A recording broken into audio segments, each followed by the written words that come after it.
আজকের এই নিউজে আমরা আলোচনা করব বাংলাদেশের রাজনীতির সাম্প্রতিক আলোচিত বিষয় জামায়াতে ইসলামী বাংলাদেশের নতুন রাজনৈতিক অবস্থান ও তাদের গণভোটের দাবি নিয়ে। এই ঘোষণার পর দেশের রাজনৈতিক অঙ্গনে শুরু হয়েছে নানান প্রতিক্রিয়া। সম্প্রতি জামায়াতে ইসলামী বাংলাদেশ ও আরও কয়েকটি ইসলামিক দল একত্রিত হয়ে একটি যৌথ প্রস্তাব দিয়েছে। তারা বলছে, আগামী জাতীয় সংসদ নির্বাচনের আগে দেশের জনগণের মতামত জানতে একটি গণভোট আয়োজন করতে হবে। তাদের বক্তব্য হল, দেশে যে রাজনৈতিক অস্থিরতা ও অর্থনৈতিক সংকট চলছে তা নিরসনের জন্য জনগণের রায় জানা জরুরি।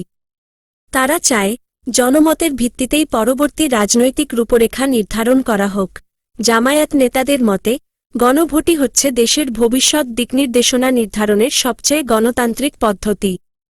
তারা বলছে, জনগণ যদি চায় সংসদ নির্বাচন, তবে হবে নির্বাচন, আর যদি চায় পরিবর্তন, তবে হবে পরিবর্তন।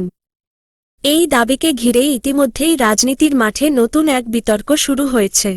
অনেকে বলছেন, এটি সরকারের ওপর রাজনৈতিক চাপ সৃষ্টি করার কৌশল, আবার অনেকে বলছেন, এটি জনগণের প্রকৃত মতামত জানার একটি গণতান্ত্রিক আহ্বান। রাজনৈতিক বিশ্লেষকরা বলছেন, জামায়াতে ইসলামী বাংলাদেশের এই নতুন উদ্যোগ তাদের রাজনৈতিক পুনরুত্থানের ইঙ্গিত দিচ্ছে। দীর্ঘদিন নিষ্ক্রিয় থাকার পর তারা এখন মাঠে আবারও সক্রিয় হওয়ার চেষ্টা করছে। তবে সরকারের পক্ষ থেকে এখনও আনুষ্ঠানিক কোনো প্রতিক্রিয়া জানানো হয়নি। সরকারি দলের নেতারা শুধু এটুকুই বলেছেন, নির্বাচন হবে সংবিধান অনুযায়ী সময়মতো এবং কোনো অজুহাতে নির্বাচনী প্রক্রিয়া থামানো হবে না। অন্যদিকে সাধারণ জনগণের মধ্যে এ নিয়ে নানা মতভেদ দেখা গেছে। কেউ বলছেন, গণভোট একটি ভালো উদ্যোগ, কারণ এতে জনগণ সরাসরি তাদের মতো প্রকাশ করতে পারবে। আবার কেউ বলছেন, এতে সময় ও অর্থের অপচয় হতে পারে।